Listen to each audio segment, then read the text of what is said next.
Benvinguts a una nova entrevista del Ser Trencada. Avui ens acompanyen dos joves de l'equip E-Tech Racing de l'Escola d'Enginyeria Barcelona ES que participen a la Fórmula Student.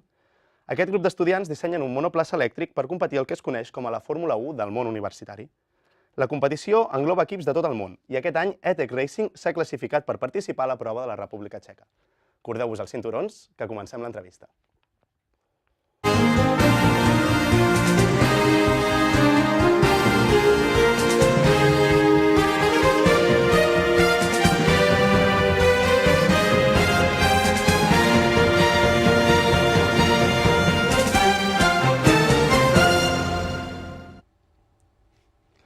Bon dia, Javier, Tomàs, primer de tot, moltes gràcies per venir.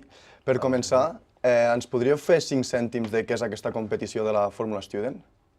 Doncs la Fórmula Student és una competició internacional que va néixer ja fa força anys, als anys 80, en el qual equips formats per estudiants d'enginyeria de diferents escoles d'arreu del món han de dissenyar i construir un monoplaça, ja sigui en categoria elèctrica com nosaltres o en categoria de combustió, com molts altres equips, per competir a proves que són tant estàtiques com proves dinàmiques. I una mica, com us vau sentir cridats per això? Ja us agradava anteriorment el món del motor i de la Fórmula 1 o va ser novedós al començar la carrera? Bé, quan entres a enginyeria, o de fet quan entres a qualsevol carrera tu tens unes motivacions, no? Què voldria fer a l'acabar la carrera o dintre de 10 anys? Aleshores, molta gent entra a enginyeria mecànica perquè li agraden els cotxes o, per suposat, perquè somia amb arribar a la Fórmula 1. Aleshores, la Fórmula Student es presenta com la primera oportunitat real d'estar en un equip de competició, d'estar en un equip de motorsport i d'aplicar tot allò que has après a enginyeria. Per tant, és una manera de donar-li sentit a totes aquelles hores d'estudi i a tots aquests anys que et tires a la carrera somiant amb arribar a la Fórmula 1, per exemple. Molt bé, i parlant una mica de l'equip, l'equip que teniu vosaltres, quants sou i una mica com està organitzat? Com us organitzeu dins de... Nosaltres en total som 43 persones, principalment perquè, igual que no és un projecte que tingui una data límit, és a dir, no és un projecte que duri un any o dos, no, és un projecte que el que es vol és que duri molts anys, per tant sempre hem de tindre gent de diferents generacions per donar-li continuïtat. Aleshores estem distribuïts per departaments, hi ha, si no m'equivoco, 8 departaments mecànics i 6 departaments elèctrics i electrònics, dirigits per unes persones que reben el nom de Chief de zona elèctrica, Chief electrònic, Chief de mecànica. Després el meu company Javier Millet, que és qui porta tota l'àrea de màrqueting, i més o menys jo, que sóc el team leader de l'equip, sóc qui coordino a tots els Chiefs per aconseguir complir el calendari i aconseguir els objectius de la temporada. I teniu algun requisit per entrar a formar part de l'equip? De fet, no, això cada equip té les seves coses. Hi ha equips que ho fan per expedient acadèmic, hi ha equips que ho fan, no sé, hi ha moltes maneres. Nosaltres fem primer un examen de normativa, perquè per suposat la Fórmula Student, els dissenys es regeixen per una normativa molt estricta i volem que la gent que entri se la llegeixi, a més que és una manera de mostrar interès, i després per una entrevista personal. No creiem que un bon enginyer de competició hagi de ser una persona que tregui sempre excel·lents, no, creiem que ha de ser una persona entusiasta, amb ganes de treballar, amb valors, no sé, que ens entri pels ulls, però ens equivoquem, però si més no, hi creiem en això. O sigui, tindríeu com dues proves de selecció, aquesta entrevista més personal i l'examen aquest previ, no? Efectivament. Molt bé, i també vam mirar tot el conjunt de l'equip i hem vist que sou molts més nois que no pas noies. Això és degut que a la carrera i a la universitat també és així, o...? Clar, realment nosaltres, per suposat, no fem cap distinció. Nosaltres volem estudiants que tinguin moltes ganes de treballar i que els agradi molt el que fem, perquè hi dediquem moltes hores. Ara, sí que per suposat enginyeria i, si més no, a la nostra carrera, enginyeria mecànica, enginyeria elèctrica, enginyeria electrònica, hi ha molts més nois que noies i això es veu molt reflectit a l'equip, però no és res que...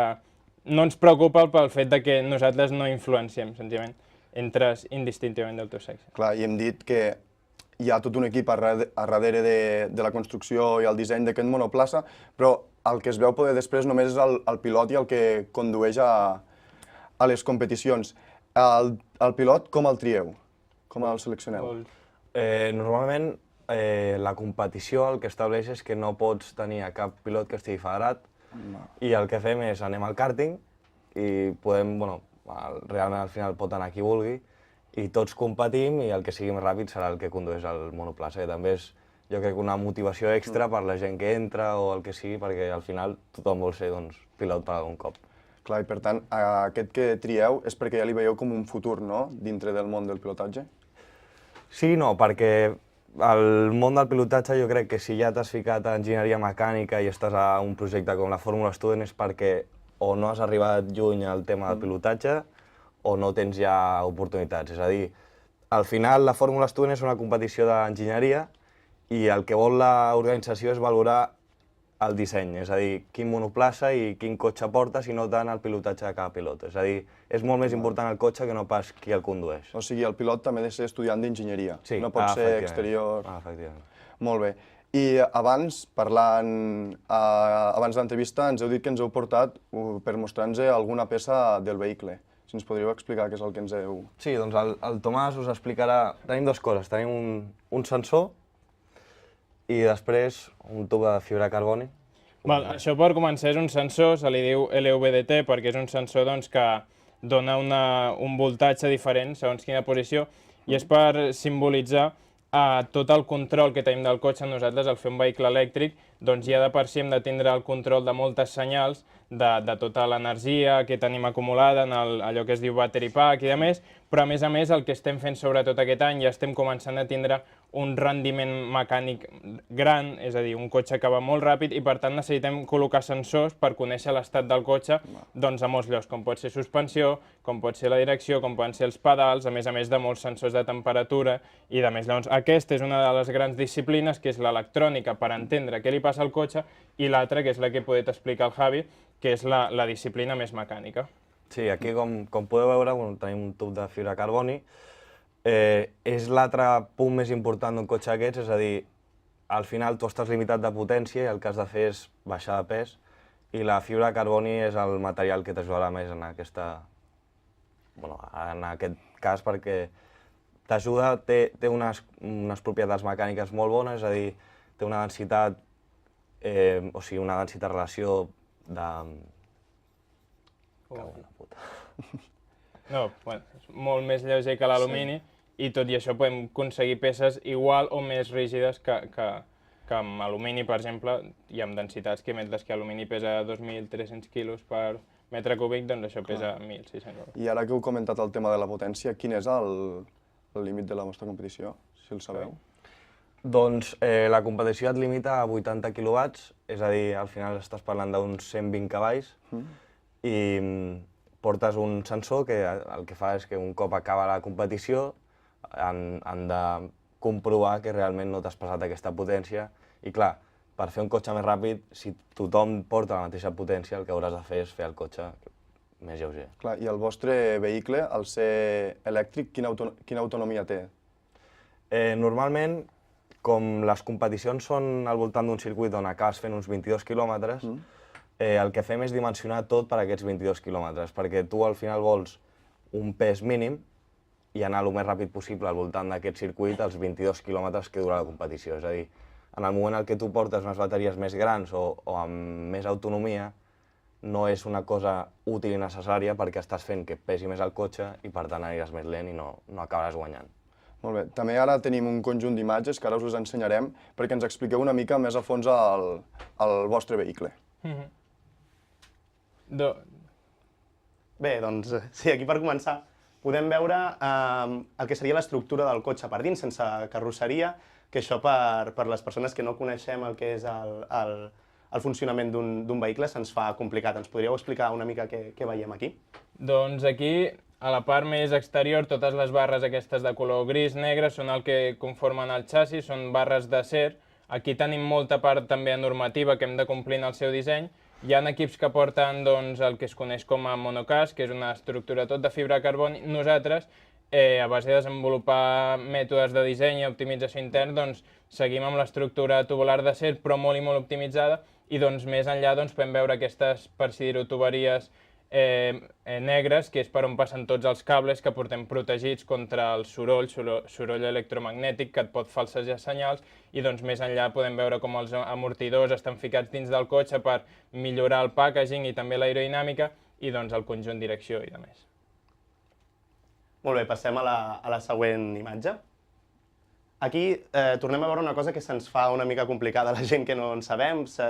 Quan veiem la Fórmula 1 per per la televisió veiem sempre aquesta espècie de botons que no acabem de saber per què funcionen. Ens ho podríeu traduir una mica a un llenguatge que poguéssim entendre? Sí, per suposat. A la part de la dreta tenim HV, que vol dir High Voltage.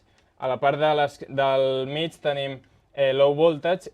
Això vol dir, són dos circuits separats. Tenim el circuit d'alt voltatge, que és el que li dona la potència al cotxe, i el circuit de baix voltatge, que és el que controla les senyals, el que controla les centraletes i a més. Aleshores, en aquests forats que veieu on fica on-off, s'ha d'introduir una clau i és un sistema de seguretat, es diuen master switches, com les claus mestres, que has d'introduir per poder activar el cotxe. És una mesura de seguretat perquè quan estàs exposant el cotxe o quan estàs treballant en ell no hi hagi cap possibilitat de que el cotxe s'engegui. Més enllà, doncs a l'esquerra tenim el que es diuen measurement points, que són punts en els quals serveix per mesurar quina resistència tens i també quin voltatge perquè els jutges en qualsevol moment puguin assegurar que el teu cotxe és segur, i a baix botons per resetejar sistemes, com poden ser sistemes de control de les cel·les, sistemes que asseguren que el sistema d'alt voltatge i de baix voltatge està separat, per tant és molt segur pel cotxe, i un sistema que assegura que el pedal del fre funciona perfectament.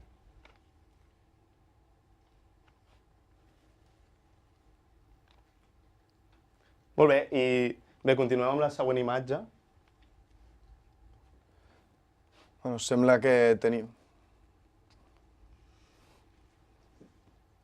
tenim algun petit problema de connexió amb el nostre enviat al plató, el Joan Pol. Continuem ara amb l'entrevista. Ens hem fixat que teniu molts patrocinadors.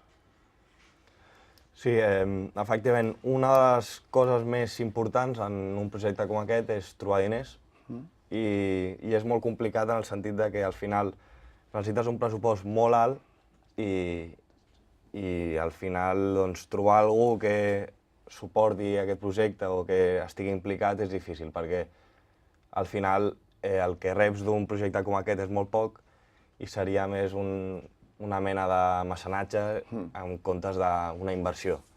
Per tant, nosaltres l'any passat, com a detall, portàvem més de 100 patrocinadors que ens aportaven tots els diners o material, és a dir, hi ha dos patrocinadors diferents. Tenim el primer cas, que seria patrocinadors que posen diners, líquid, i després tindríem l'altre cas, que seria patrocinadors que ens donen material, ens ajuden en la fabricació, és a dir, són les dos vessants que tenim.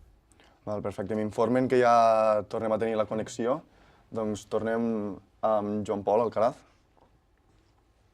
Sí, bé, perdó pels problemes tècnics. Ara sí la següent imatge.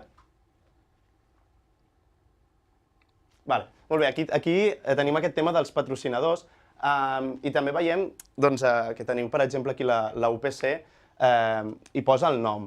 Ens agradaria saber una mica quin suport rebeu de la universitat. Bé, doncs la competició, primer de tot, és universitària, és a dir, tu vas com a representant de la teva universitat, de la teva facultat, i en el nostre cas, normalment el que rebem són instal·lacions, tenim també el suport per part de la universitat si necessitem, jornades de presentacions a patrocinadors on ens deixen l'aula magna. En cas monetari, sempre tenim una aportació a principis de temporada. Qualsevol event que hem de fer podem parlar a la universitat i ens dona un cert renom, alhora que nosaltres aprofitem per donar una imatge fora i representar la nostra facultat. Molt bé, doncs ara sí ja podem tornar al plató per continuar amb l'entrevista. Doncs perfecte, moltes gràcies, Joan Pol. I ens parlaves del tema de la universitat. Les institucions també, hi ha alguna institució que s'involucre amb vosaltres, amb el vostre equip? Ajuntament o alguna cosa? Bé, nosaltres, per una banda, tenim el suport de l'Ajuntament de Barcelona. Per començar, perquè la Fórmula Student Spain, la Fórmula Student és una competició que es fa a 16 països i a l'estat espanyol es fa el circuit de Catalunya, per tant hi ha hi ha un suport de l'Ajuntament de Barcelona, la Diputació de Barcelona, a nosaltres també ens ajuden amb la inscripció d'aquesta competició i a més, per exemple, l'any passat vam comptar amb el suport de l'Ajuntament de Granollers, que ens va cedir unes instal·lacions per fer jornades. Doncs Granollers és una ciutat amb molta indústria i ens va permetre fer unes jornades per presentar el nostre projecte a totes aquestes empreses i d'allà, afortunadament, vam treure molts patrocinadors que es van il·lusionar pel projecte, que van veure que era atractiu i que ara mateix estan treballant amb nosaltres. Més o menys, pel que m'heu explicat, això han de ser moltes hores de dedicació. És així? Sí, més o menys nosaltres tenir en compte que som estudiants i això no hem d'oblidar i no podem permetre'ns suspendre per estar a aquest projecte. Més o menys les hores són unes 22 hores setmanals, és el que al cap de l'any, si fas la mitjana de totes les hores, et surt. Ara, a l'estiu, quan s'han acabat els exàmens i quan comences a fer testos amb el cotxe i detectes problemes que has de solventar per seguir treballant, doncs fàcilment una persona pot fer 50 o 60 hores, però al cap i a fi ens agrada, és la nostra manera de donar-li sentit, com dèiem abans, als estudis, és la nostra passió i doncs no és una que ens costi esforç. Clar, però amb tantes hores, i a part que us esteu traient una carrera, la universitat us dona algun al·licient, crèdits o algun tipus? Bé, això és una cosa que ara, clar, a l'haver fet el canvi, abans sí que teníem un petit reconeixement en crèdits a l'EUETIP, que era la nostra escola abans, ara haver-nos mogut al campus Diagonal Besòs tot s'ha d'engegar una altra vegada, però sí, l'objectiu de la universitat és, ara que els hi hem pogut demostrar, perquè ja hem fet 2 cotxes i a més que realment és un projecte molt seriós i a més que al començament no teníem per què creure-ho, doncs estem parlant perquè ens puguin donar un reconeixement en crèdits i a més perquè han vist que sí, que és una cosa que molt en sèrio, que dediquem moltes hores i que, per suposat, tenim un aprenentatge molt gran. Si no m'equivoco, a la UPC sou 3 equips que feu la Fórmula Student. Vosaltres us vau crear el 2013. Va comportar alguna dificultat el fet de que hi haguessin altres equips creats?